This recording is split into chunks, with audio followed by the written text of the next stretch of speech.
The Ukulele Reviews Podcast.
That's the one. I hope so.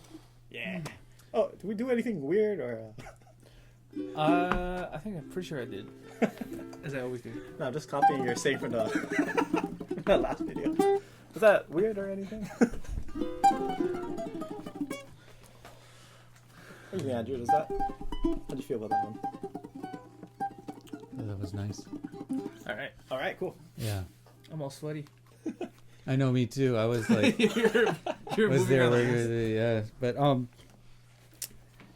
you know, I was almost tearing just thinking of Willie K. It's like, Oh yeah. you know, and it's just it sucks to lose somebody that's like Someone who's so iconic. extremely like powerful Yeah. to the day he died. You know. Like there's not gonna be another person like him, not even close. He was so unique. Who could shred, sing opera, Yeah. sing falsetto. I mean, play ukulele, play guitar. Oh yeah, I forgot about this. Just he was made of music, and He could do That's what his whole everything. life was, just music, right? Remember listening. My dad would play a lot of Willie K songs, so I'm familiar with a bunch of the songs by heart, just because I used to hear them all the time.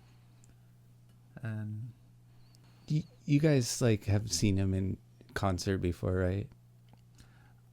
only once at the gala when like I actually seen him perform, Right. and it was so good that they thought after he finished performing, he'd had a standing ovation. People started leaving. They thought the show was over. They're like, no, we got more people playing. It's only 8:30. We're going till 10. Yeah, but how do you go on after that? Yeah, for real. Everybody had the same idea. Like, all right, end on a good note. Just everybody go home. Yeah. Yeah, I was blown away. Blown away. That's yeah. Because he did his whole opera thing, and he sang something in Oh, he would go around the world. Israel Yeah. or something in the song. I was like, Hebrew. what? Yeah.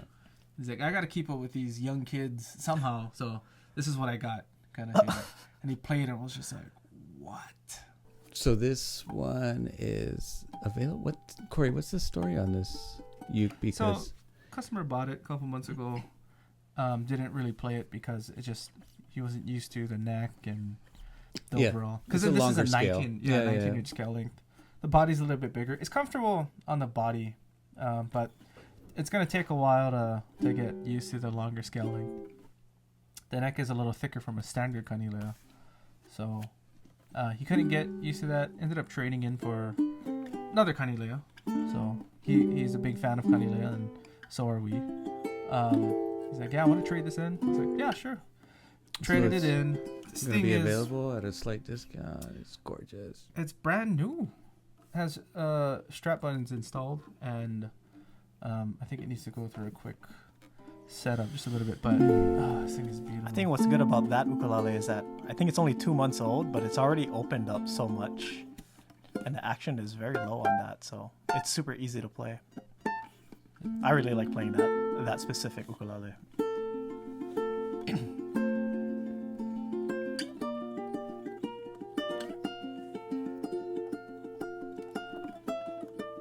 Yeah, I don't know.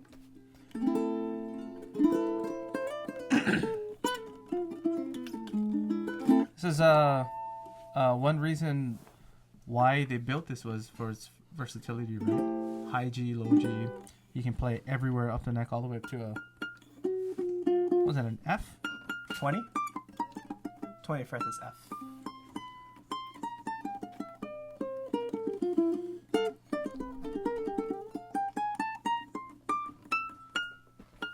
How's that? Crystal clear.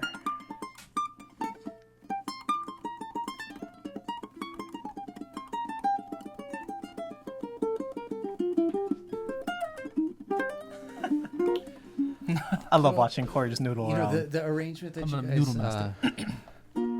started with, and the last 4 or 5 duets that we put up on YouTube and stuff, like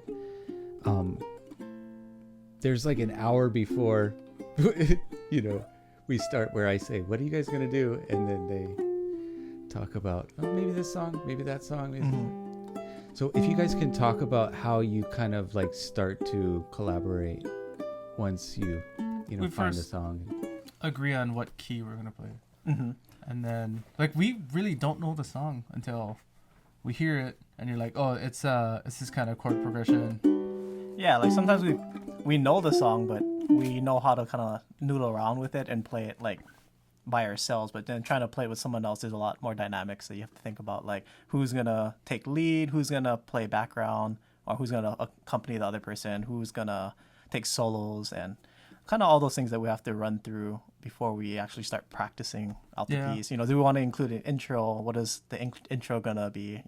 We always try to make the intro something unique. So like in our last video of Koke'e by Dennis Kamakahi, I'm a huge fan of harmonics. So I told Corey, hey, let's do one verse in just all harmonics where Corey plays up like in the second position of the chords, and then I'll play in the first position, and then kind of play the melody / play the first position of the harmonics. So first position.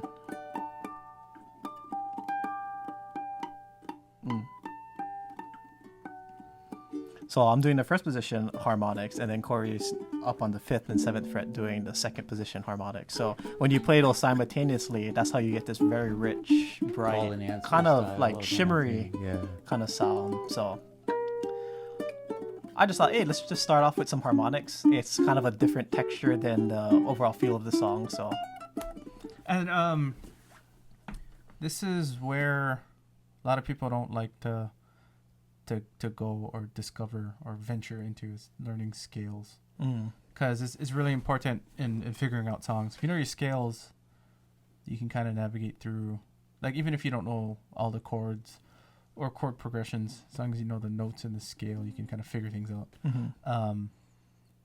For example, let's say we didn't know the song at all, and we hear it the first few notes in the melody, right?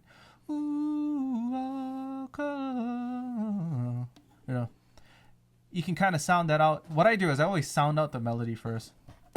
So wrong note. So,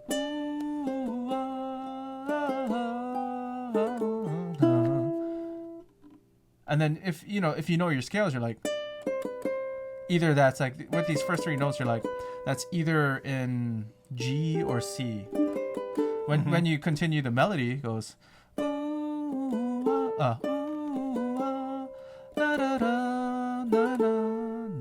or whatever it is.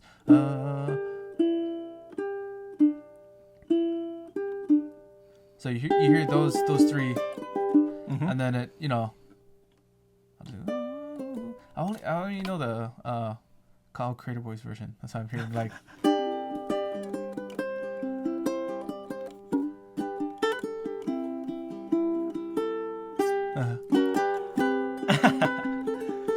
So those 3 notes you already can figure out. It could be in this key. It could be in G or C. Because in the C scale is right. Do re mi fa sol la ti do continues. So on. So in the key of G, you're gonna be playing pretty much all the same notes as the key of C, but the only note that's different is that you're not playing F natural. Yeah, there's no F sharp. in there. Yeah. The F sharp will resolve to G, which is the key you're in. And like that's the one thing a lot of students want to, you know, they don't want to learn, right? And music teachers always like, learn your scales. You got to learn your scales. You have to know. This is, and for this is one of the reasons I think is so you one not just for improvising, but just learning how to figure things out without sheet music or any kind of prior knowledge of the song, right? So one way I like to more or less kind of think about it is that, like, let's say you're playing a video game and you've never played this game before and you don't know the controls. You're kind of just pressing random buttons to kind of see and make your way through the game. But if on the screen you had a cheat sheet saying the A button does this, B button does this, that's kind of like the same thing as knowing your scale. Like, if you know the notes that you play in the scale, you kind of know exactly the notes that you're allowed to play. Just like how in a video game you know exactly like what to do and you can progress further. You won't struggle. So yeah, it's important to know the notes you're allowed to play. Yeah, finger placement. It's like the more you practice it, you know where to put your fingers, and it becomes like a stencil. Like you have a stencil in your brain. And then you can just move that position. Yeah, that tells you. So like you're playing in G, right? Just strum G. You got the G scale, which is right. This is a G, the same G as your top string. That's where it starts, right? And then you got the Do re mi fa sol la ti do. That's the only notes in G. And you know, you can start from here. You can start from here. This is the same shape as Do re mi fa sol la ti do, right? And this is the same shape as C. Exactly. I mean, yeah, same shape as C. So if you're going to be playing at a scale, just think of this as all the way up here now, and you play the same Think pattern. of your nut as a capo, and that capo moves, and that's what your pointer finger is. And then bam, F sharp. Because when you figure out the songs, all the notes are going to fall on one of those things, one of those notes. And the next step to figuring out the song is like, what chords fall in G? Right? You have G. What's after G in the A minor. The music alphabet. So we got G, then we got A minor, then we got B minor, B minor. and then we have C major, and then D7, and then we have E minor, and then we have what's that, F diminished, and then G. Back. Yeah. So it's like if you were to play all the notes, the notes in this scale as chords, you get that, right? G, A, B, C, D, E, F, G. Yeah. But then D7 actually. Yeah, 5/7. And that is why it's a D7. Music theory. That'll be the next podcast, or you get more into it. That's opening a whole can of But worms. right there, that's all the primary chords in the chord progression, right? These are all usable chords. Yeah. So for theory terms, all the chords that you're allowed to play in a given key is called the diatonic scale. So pretty much harmonizing every single note in the key of G. So yeah. And then there's a lot of songs that are in G, right? We're playing this. A lot of Hawaiian music's in G. A lot of pop music's in G. So Yeah. think about it this way. If you learn the notes that you're allowed to play in the key of G, you know, G, A, B, C, D, E, F sharp, G. Anytime a song is in G major, you already have kind of like the blueprint of Yeah, what so notes you're like- you can play.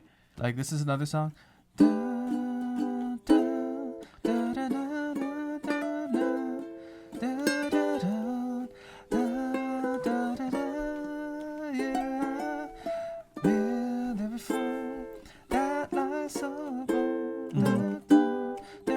You're like, hey, wait, I know this. This is in G. Oh wait, I can play the same notes as I'm playing the other song.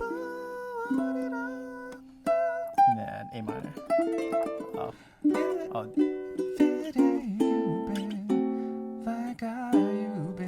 Some people want diamond rings, some just want everything. Everything means nothing. I ain't got you. And then checks out.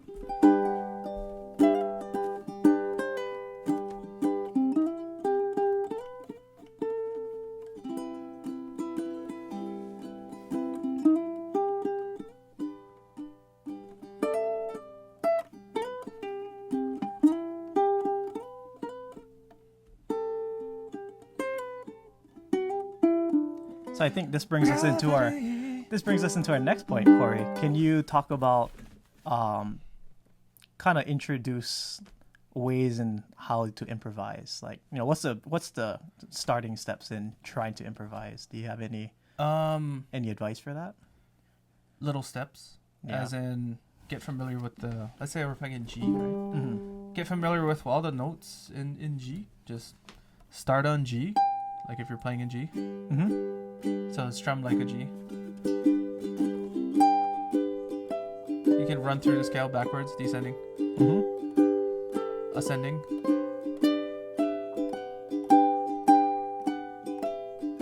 When you can do this with your eyes closed, or when it becomes second nature, where you're like, oh yeah, I know this is the G scale. Get as comfortable as you can with it, and then move around. The way scales work, there's only 8 playable notes, 7 notes and then octave at the 8. Yeah. including the octave, right? So you have 1, 2, 3, 4, 5, 6, 7, 8, Back or to G. 1. Yeah.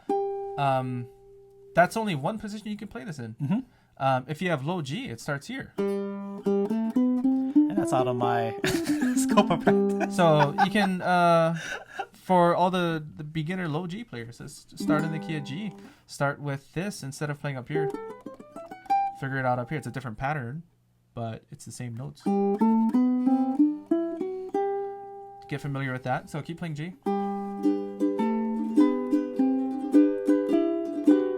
And everybody, you know, some people just like to hum melodies. Mm-hmm. Let's say you're playing G. I don't know, whatever you would come up with. Put that on the ukulele, because the notes you're singing, what's that? Find the note. Yeah, find the note. So, and kind of sing it out. I like to do it. I am terrible at singing, but I like to do like a.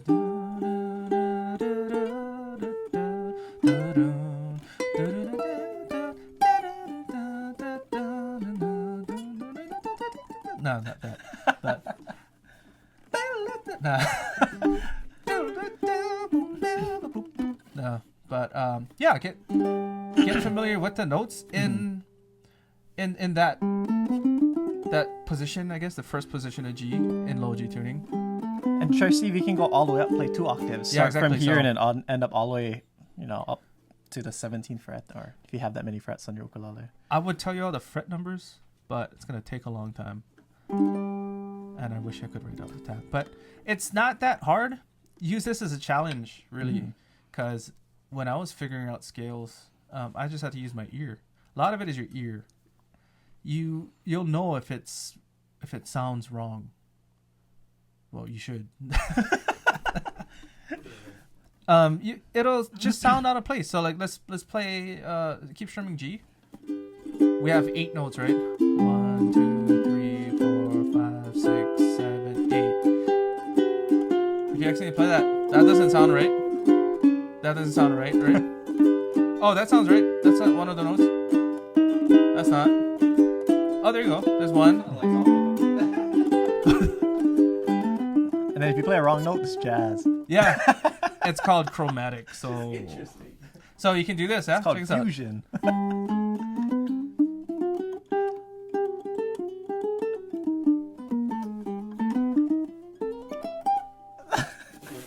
No, you can. Yeah, you just that. do it like this and So you can do this. No. play random notes till it works. Basically, yeah. So So you figure out. So once you get all the finger placements, you know where to put all your fingers. You got the first step done. And then you continue, right? It ends and and then keep going continues here. and then the next octave up. Yeah. So what are octaves? So octaves is the distance between one G to the next G, pretty much. So like 1 octave of D, and then the next D would be this. So, and then the next octave would be 3 octaves. Yeah. Or 2 octaves. Yeah. So with low G, You technically I think three. you get You got 4 1, more. 2, 3, 4, 5, 6, 7, 8. 1, 2, 3, 4, 5, 6, 7, 8. Yeah.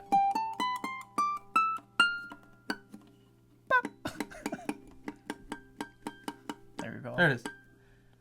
Yeah, I didn't have that note, but yeah. So back to what I was saying. Start with get familiar with the notes. If you're in low G, do,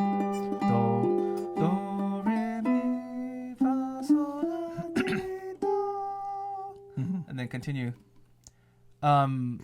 It's gonna be a different pattern now, but the more you play, you're gonna realize, hey, wait, all these notes outline the chords, chord shapes. A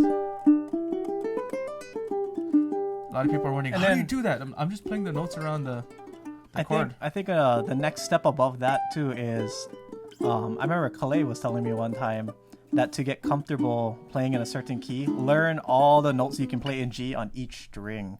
Because a lot of people will just stay on the A string and then maybe play some notes on the E That's a string, really good exercise. but then completely neglect the C string. And then some people even forget the G string exists. So because once you know all solo 8 notes, on just a C string one C, or just one a string. So let's G play in string. G.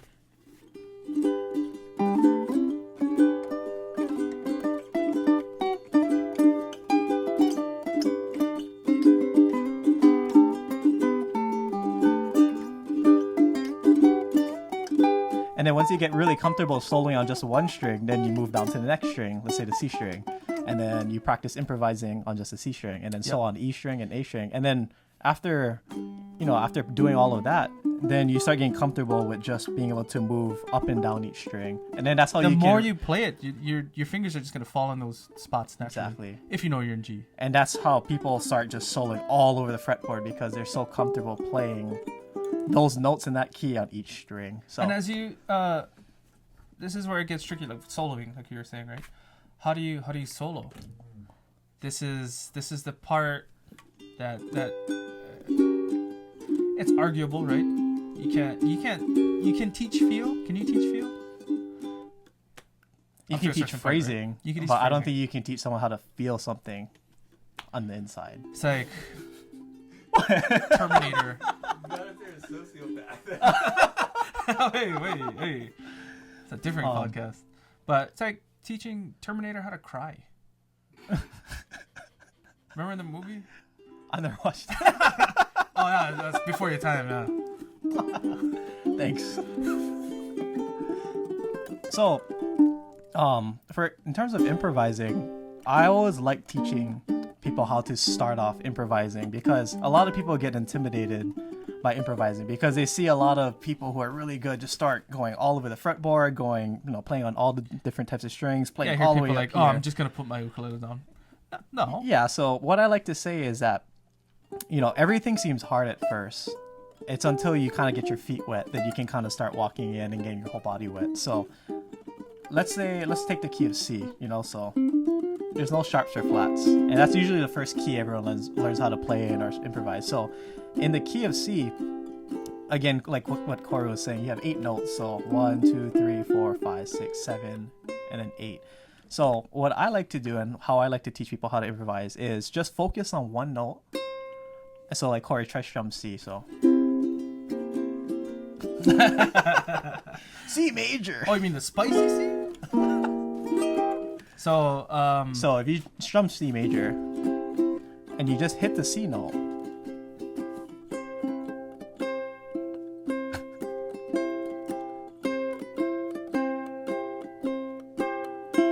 and then once you get comfortable just playing one note, then add the second note. So let's add B, or sorry, let's go up. Let's go with the D. So if Corey strum C, I would start picking. Wait, just try strum C. oh, sorry, that's SpongeBob. So this is just picking one note, and then add the next note.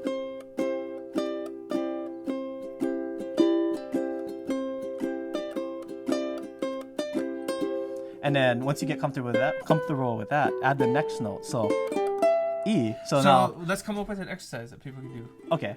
So SpongeBob, yeah.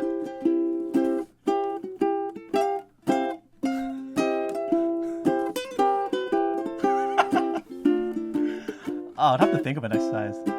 you just do that to get used to.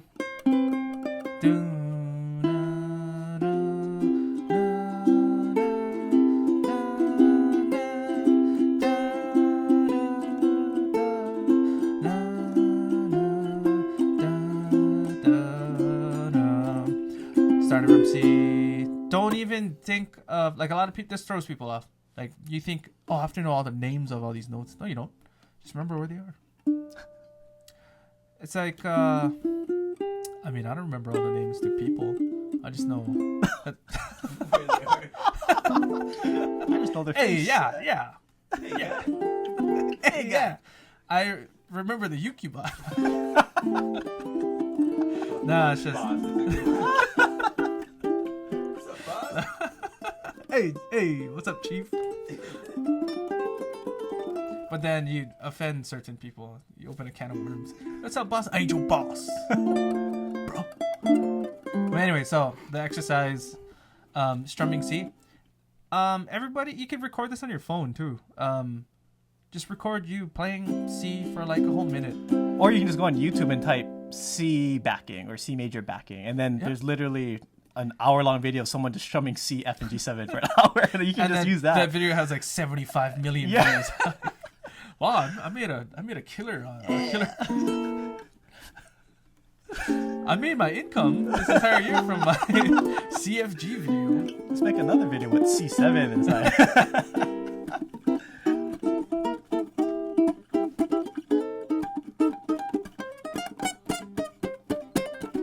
Nah, that's. Yeah, so trying to break down what Corey just did, I don't know. So, okay, sorry. I always go off track. I'm like an out of control train. I think that's really good though for people to try to just get a little out of control. Yeah. Yeah, just go for it. Step up. Go out of your comfort zone. Yeah. Take off your shoes and your socks and get your feet wet or dirty or whatever you want to do. One of my favorite instructional DVDs was Fleas. He doesn't really know anything, but He's like funny. afterwards, I just remember just feeling like, oh, I can just try anything, Yeah, feel confident in what you're doing. Like strum C. Start off with.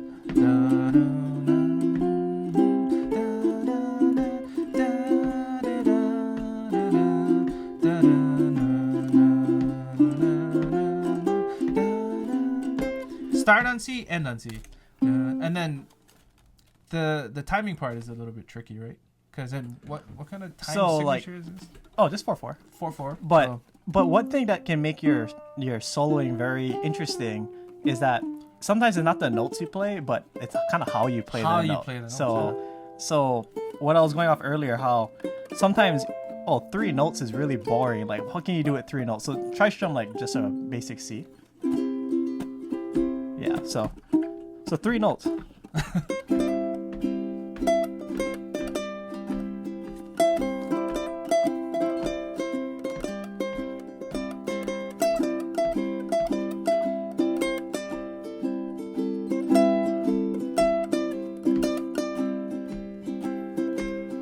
Like that's 3 notes, but I kind of changed up the rhythm a little bit just to make it a little more interesting. But the way people, I guess, like me and Corey, try to make our solos so interesting is that, you know, we're playing our 8 notes. Sometimes we play a little more notes, but we try to make it interesting by changing the rhythm up and like how we play. That's where you throw in bends, hammer-ons, pull-offs. And also sweeps. How we attack the notes. So like you can play, you know, you can play hard. That's a good one, right?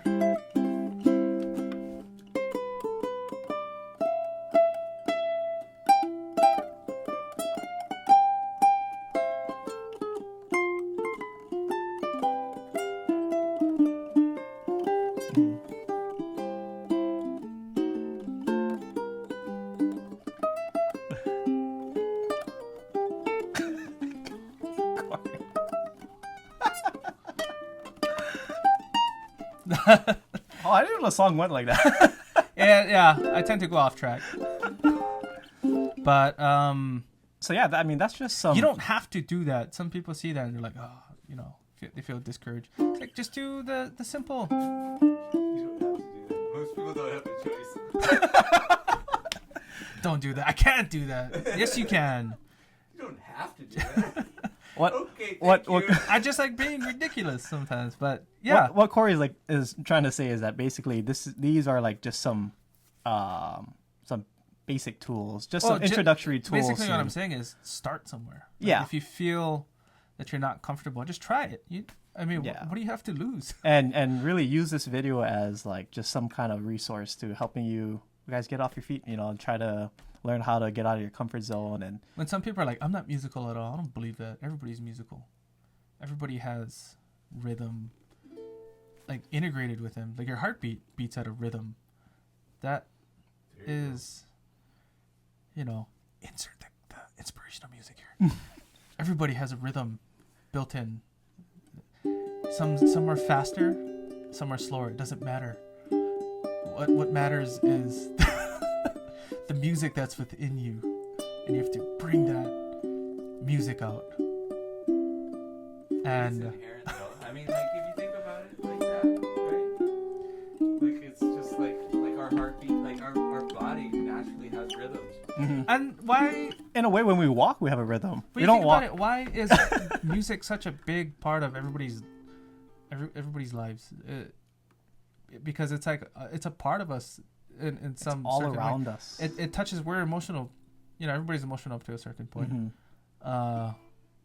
People write songs because of how they feel, or to get something, get a message across, or I don't know, whatever it is.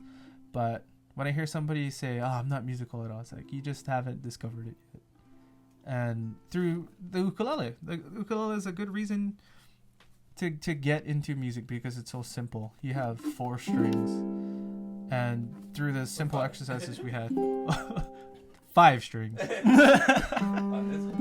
This one's kind of a super ukulele here, but you have 4 strings. Like we were saying, in Western music, right? Mm-hmm. You have your do, re, mi, fa, sol, la, ti, do scale. Everybody learns that in elementary. I hope people are still learning that. But start small. Like we were saying, record yourself playing C, or go find a backing track on YouTube of somebody playing C, F, G7, and start off.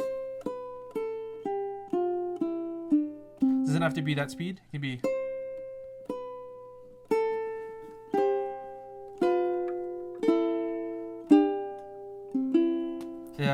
And try not to focus on what is it?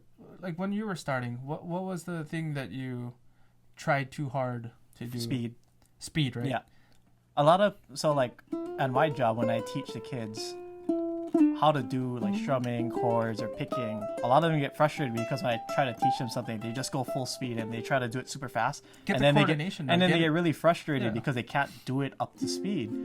And then I like to tell them, you know, when you were young, you didn't learn how to run before you learned how to walk, right? You have to learn how to crawl, then you learn how to walk, and then when you get comfortable, you start running. So, you know, you can't just learn how to run off the bat. You have to really play slow. And then when you think you got it, then you can try and increase your speed.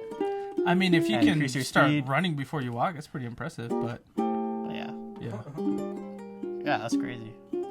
But that's just the analogy I like to use. So, yes, slow practice. I always like to encourage slow practice. Don't try to play up to speed. It's okay playing it slow and playing it slow. And it might seem feel the monotonous. notes. Like don't focus on the names of the notes. Like focus on what it sounds like. Am I getting a good, clear, even tone? Does it sound like this? How do you get a clear, even tone? So, I went back to using nails. Because of me. Mostly. Yeah. I've always played with nails, but it's like every time I switch back to guitar, I don't like the sound of nails on guitar. Because it has a different effect on the metal wound strings, yeah. But it's also how you shape your nails too. I'm lazy. Yeah. I'm extremely lazy. And every time I play guitar, I just end up cutting my nails off. So, yeah. That can be another topic too on how to shape your nails to get. Yeah, I mean, there's like a so really many smooth- things to talk about. I mean, we're just opening a bunch of can of worms. Most people are fingertip players, right? They play with the flesh of their fingertips. Yeah. So, how do you get a good tone? Get your positioning up. Find the best way to attack the string with your thumb. Even first, this is a good full sound. Mm-hmm. Do that 1,000 times if you have to get that, you know, and then move on to the next note. Each note should be clear, should be well pronounced, and it should be at a, like for me, I don't like to play loud, but I want to make sure all the notes I'm playing are full. Mm-hmm. So press hard enough on this end. You don't want to like play like this. Don't you think a lot of beginners play too hard? Yeah. I think And it's like you're gonna get hurt. a common thing too is that a lot of people press down way too hard. Like I see some people, like when people come into stores, I can hear them. I hear them freaking- playing and they're like, their hands are super red because they're just like killing the string. Like you don't need to suffocate the string. You just need to press down hard enough. Okay, like you memorize that feeling and how hard you're pressing. That's how A lot hard of you it have is to press. muscle memory. Yeah, so you don't have to kill the string because whether you press it down this hard or just lightly, you still get the same. I wonder, same like sometimes people think they can't handle the action on something, but maybe their technique is, you know what I mean? Like they think they need lower action, but maybe It could just be Just how like- their left hand is positioned, like how they're Exactly. holding it. For me, I would always argue, like I play like this and like hide your thumb. Like I don't care. I'm playing the right note, right? That's not how classical guitar players. Don't plant your finger on the soundboard. You know, Start your recital, yeah, it's like, boo, get out of here. I'm done. SpongeBob, I'm out. But your guys' lessons program is gonna be Mika's gonna be like, here's the rules, and you're gonna be like, I don't follow it. what rules? I'm playing the right chord. But good rule of thumb, right? Get it? You get it? Get it? Rule of thumb. Hide it.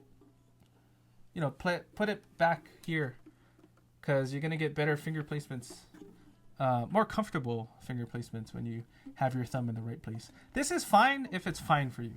If it's okay with you, then it's okay. Corey makes it work. You know, if you want to play your D minor seventh like this, if you want, you know. I teach my kids how As to long make. as it's consensual with your right hand. I teach my students to Exactly. play D like this. Nothing wrong with this, because sometimes it's hard bending your middle finger. I use my thumb all the time. It's not cheating. Tommy Emmanuel uses his thumb. Efficient. Exactly. Andy That's McKee where I uses get his from. thumb, I think. So like this, even the you know, greats. this song,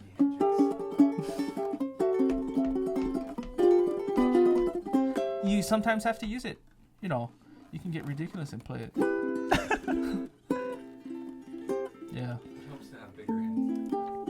But So one of the tricks to knowing if your thumb is in the right placement and it's comfortable.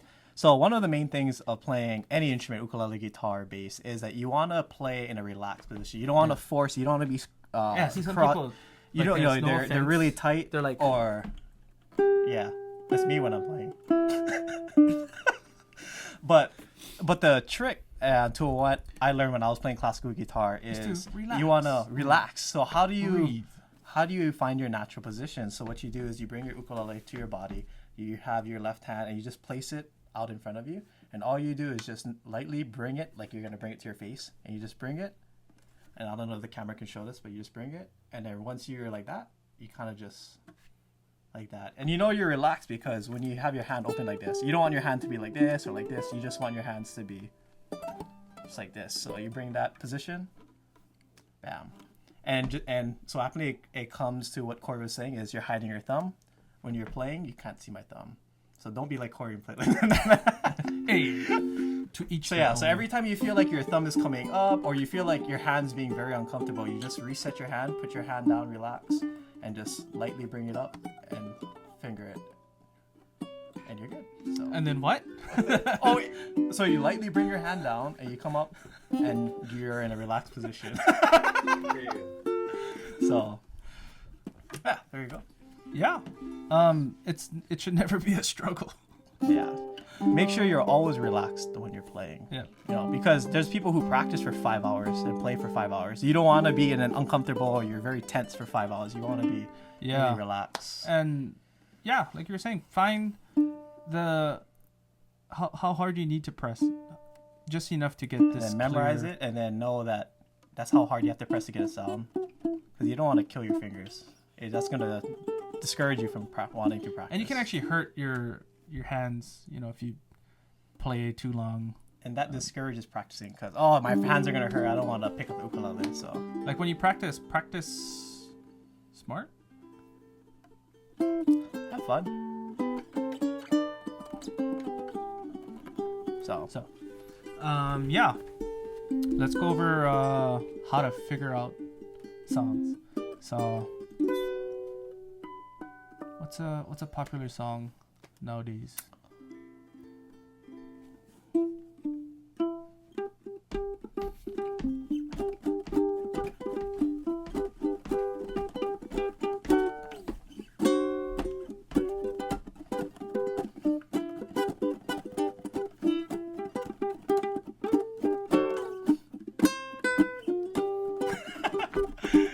okay, let's try to think about our thought process of that. So, oh gosh, I don't even know. What is it? Baby Shark? yeah. Oh, That's literally that's one song you can learn. Right?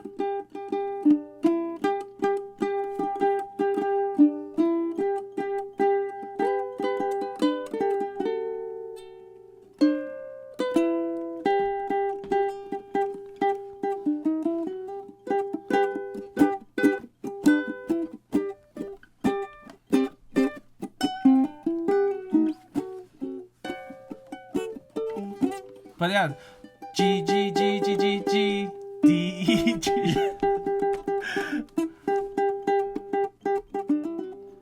You can get funky with it. So I guess if Corey's playing the melody, so pretty much Corey was playing the lead. So now I have to figure out how I want to back him up and not take away from what he's doing because we want to make sure that we can hear the melody. So Corey will play the melody and I'll just know the chords are G.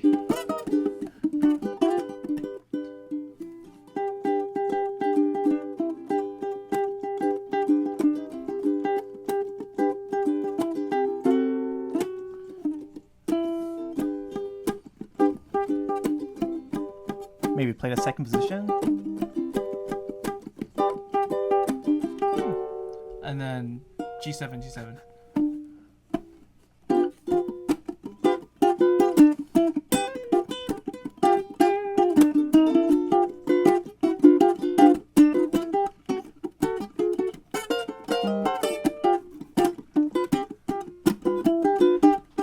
And what kind of style would you say that is that you're playing in? That's a funky sharp. Yeah. So, again, G7. So 1, 2.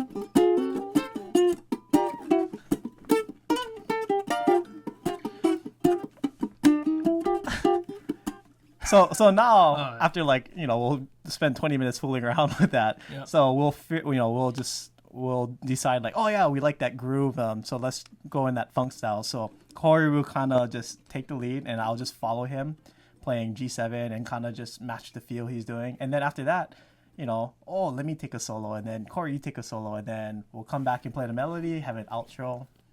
Okay, and then once we kind of figure that out, we work out each part. Then we try to practice. Yeah. Without fooling around too Keyword, much. try. But and then there's another. I forgot to include this in what we were talking about earlier. The more you play, the more you realize these are all the patterns that's in music, and you can start applying it through they're all intertwined. everything. Yeah. So speaking of exercise earlier, I wanted to put this in, but I got carried away, as always. So C, you have the do, re, mi, fa, sol, la, ti, do. Here's a good exercise, and it's gonna hurt. So drink a lot of water, stretch, don't overdo it. But basically, Does yoga help? It does. I don't know how to do Maybe yoga. take a hot yoga class. Yeah. Anyways, do, re, mi, fa, sol, la, ti, do. Learn that. Once you get familiar with that, ascending and descending, capo the first fret with your finger, and then repeat. It's the same note pattern. Is that what it is? So, the point, the reason, or the objective in this exercise is to play that scale all over the fretboard, because what you're doing is when you move it up here, like you were saying before, treat this as like a capo. Mm-hmm. It's like a movable nut. Yep. So when you move this up, everything that all the positions from 0, 2, 0, 1, 3, 0, 1, 2, 3. Sorry, forgot how to count. That whole thing moves up. That entire picture moves up. So basically, you're playing the same thing. But now you have different fingering. Yeah. Now you're using your pinky. Yeah. But it And gets that's a easier part of from the there exercise. because it's just Because most people don't use their pinky, right? Make it to where you're comfortable using any of these fingers when you're playing. So speaking of that, Most people don't use their pinky. Yeah. Yeah. You just do the 3. I'm guilty. Oh, I'm yeah. guilty. Yeah, I rarely use so. my pinky if I have to. So yeah. Next one. Now you're in the key of C sharp or D flat. D flat. Like, And you move it up. Yeah. That's cool. You move that up one more, and you're in the key of D major. And then same thing.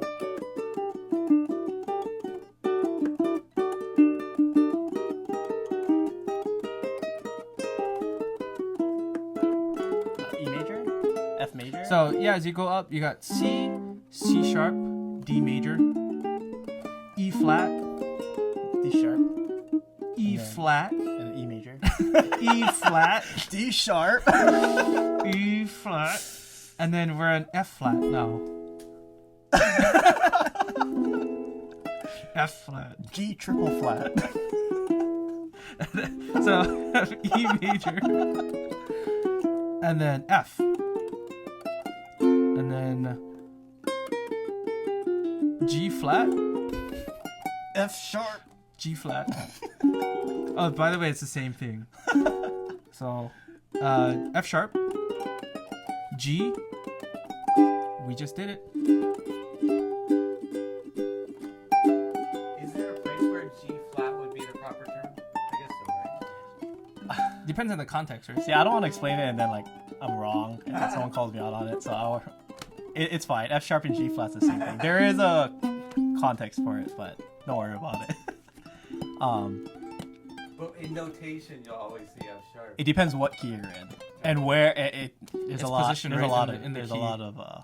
factors into it. But so one thing I want to go over from what Corey was going over earlier. So when you were making a bar chord and again, I'm just talking about a lot of the things that I encounter when I teach my beginner students. They have a hard time barring chords. So one of the main things that they do is that when you're barring the chord, a lot of people have their hands crunched up like this, like their palm is kind of hugging.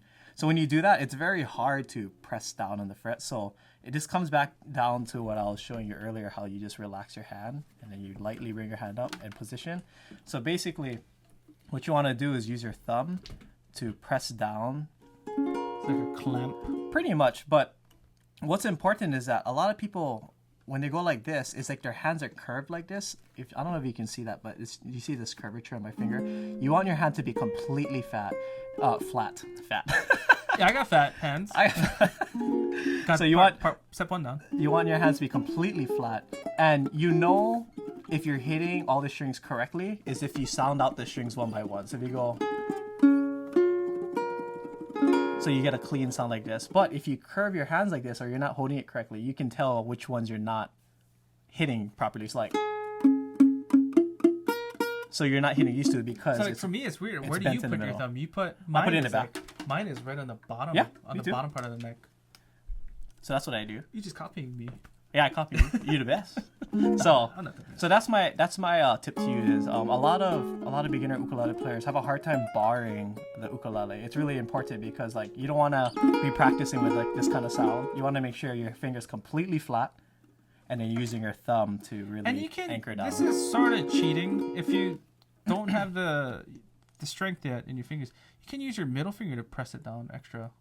Yeah. Or a very important trick that I learned was from Craig and Sarah. You guys should check them out on Artist Works. They're awesome ukulele teachers. But Craig taught me one easy way to bar chords without killing your thumb because a lot of people, they press down really hard and it hurts their thumb and it messes their thumb. It is all you do is you put your finger down flat and then you use your body and your arm to push it against your body. So you go like that. You can see the pressure like this. And you're not killing your thumb. Your thumb's completely non-existent. So I thought that was super cool because I never would have thought of that. So shout out to Craig Chi for incredible Chi. technique. Chi. Oh, like that. Yeah. So using your body to press down rather than using your thumb. You're not even using your thumb. Yeah. So again, you want to make sure your finger is completely flat. And you want to see if your hand has that little curve, and you know you're not hitting the strings because when you sound out each one, you have that like thumpy noise. You want to make sure your hands are completely flat so you get a clear sound. And same thing what I was talking about with Corey earlier about how hard to press down on the string. You too don't want to be killing yourself because then you can't really, or killing your hand because then you can't practice or play for a long time. Here's a rule of thumb. So. Necks should never be choked.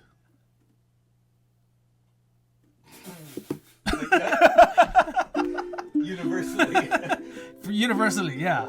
Like, don't be choking your neck or anybody else's neck or an ukulele Or neck. the ukulele neck, yeah. You're looking at me like,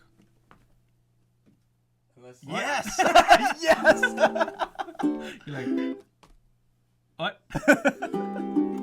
But yeah, don't like, don't hurt your ukulele. You wanna It's a living thing. you wanna Wood be is living. you wanna be You're gonna smart hurt- when you're practicing. So you wanna figure out again the hardest to press down without like, killing your hands. So like what you do is you lightly press your hands over the frets, and then you just keep strumming. And then once you get a clear sound, that's how you know how hard to press down. And you know you never have to press harder than that because if you really going at it, you're gonna kill your hand. You're gonna get, your thumb muscle or whatever this muscle is gonna get all messed up. And then again, you're not gonna want to practice because it hurts to practice and Yeah, it's gonna takes start the getting fun tight. out of music, playing Yeah, music. you're gonna want to stretch out too. So Smart important. It's like practice. an Slow exercise. practice, smart practice. Thank you both really for openly sharing. You know, Of course, that's what I. I mean, doing. like love it's sharing. such a This will help a lot. Treat, of yeah. people, yeah. I hope so. I'm gonna enjoy learning Watching from this one. Yeah. Yeah. Hey, I can teach something. All right. Bro, you both have a lot to teach. So I mean, we're just scratching the don't surface. doubt. too. Yeah, just definitely keep going in that route. It's good because it's like Corey has all the chops, but then like I break down certain things that you've got. So you're not really thinking about it, but like, you know, like, oh, you just bar this, but then I'll go, because I've had the experience teaching, I know people have a hard time doing that. Oh, or like, yeah. Or like, oh yeah, just put your thumb here, but like, oh, but this is how you can. So like, Yeah. you do everything, and then I kind of come in like, hey, this is like what classical musicians do. Or It's easy to forget what was hard, you know. When What's you, I never thought about like, I take for granted barring chords, and then I have students like, how do you do that? I'm like, you just bar it. Like, no, it's not working. They're trying to make the noise. Like, makes you Kinda, think it's about how do I teach it so they It's understand? like everybody's hands are different too. It's like, Yeah. So you gotta find the best way to do it, the most Yeah. comfortable way to do it. Yeah. Plus, every We can ukulele is come up with an different. exercise. All the actions are different. That's true. Yeah, like You want to make sure. 3mm action. Oh my god, it kills my hands. That's why having it set up is really important because most times they come high from the factory. You don't want to doesn't- struggle playing. It's them. not as enjoyable for sure. I remember the first time I picked up my ukulele, and the action was really high. This is before I had any idea what that is and why it mattered. But after playing a setup ukulele, I'm like, oh wow! You I know, actually didn't know anything about setups until I started working here. I didn't even know it existed. And it makes such a huge difference. I mean, I've been Right. playing for I wish 9 people could years? like feel their instrument like before and it, after. yeah, because Yeah. you know they don't know like what what happened, but It's a humongous difference. I mean, my kamaka that I was playing for 8-9 years was, I don't think it was ever set up. And then I had Joel set up my ukulele, and then after I played it, it was just a completely different instrument. And I've been playing it for 9 years, and you I get never used to that, right? I got used to playing it for 9 years, and then Joel set it up, and I was just like, this is a completely brand new instrument, and it's so much better. It feels better. Yeah. So, shout out to Joel.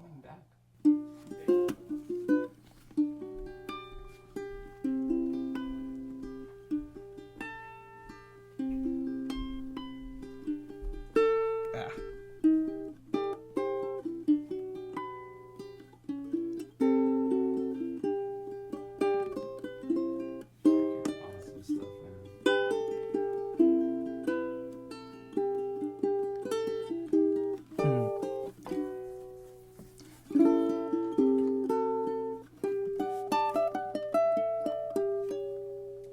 Same pattern.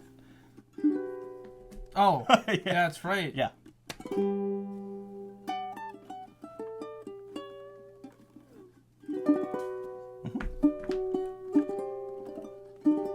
This is a nice chord there.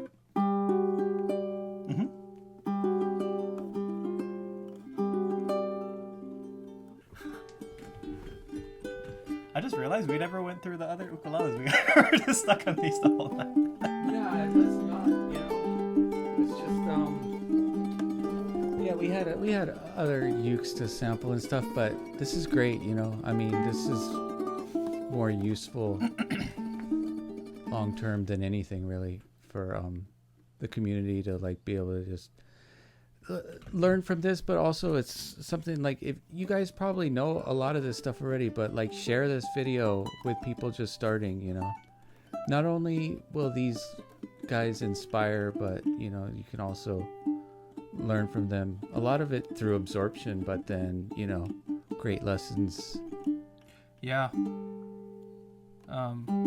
Still a lot more. This is just the Tip of the life. iceberg. Yeah, I mean, we're just kind of rambling. We didn't have a script or anything. We just talking stories. So Yeah, you could take any Sure. one of those like things that you touched on and make it another couple hour. yeah, I I mean, we kind of just glanced over a lot of different subjects. So If you guys got the time, can join us on. We'll just play for 3 hours, just different stuff. have our Venmo account and our virtual tip jar. Yeah. You guys should. Yeah. I never streamed before, but- Leave a comment if you would want me and Corey to do a 1 hour. I don't think we can last for 3 hours. But I'll just add to 1 like hour. the ukulele site is 1 hour session. is paying them, so it's not. So Oh, yeah, like that's true, yeah. if you also like buy your strings from us or like get you next to you through us to help support. But you guys definitely should start something of a lesson program where you do stuff like this, where it just gets people touch the bases, and then if people can afford it and want to like take it the next step, they can buy into your videos that are more in depth. Yeah, And then do an definitely. HMS album. Oh, that was a good I am this close to like being able to like have a studio here. I gotta get rid of the transformer downstairs or get a new transformer. Got that low hum. Anyways, why don't you guys play a little bit more and We can just call it jam. a night? Yeah. Thank you guys.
Oh, it's not done yet.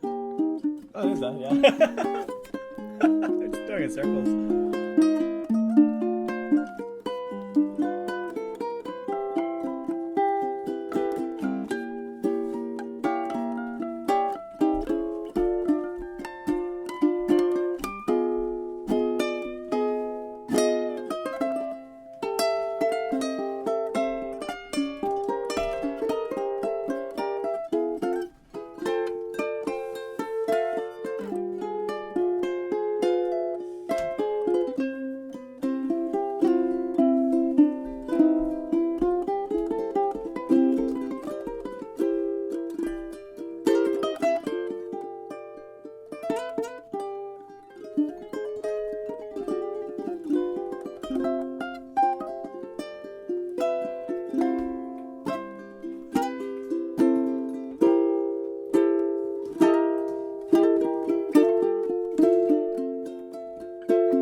Oh.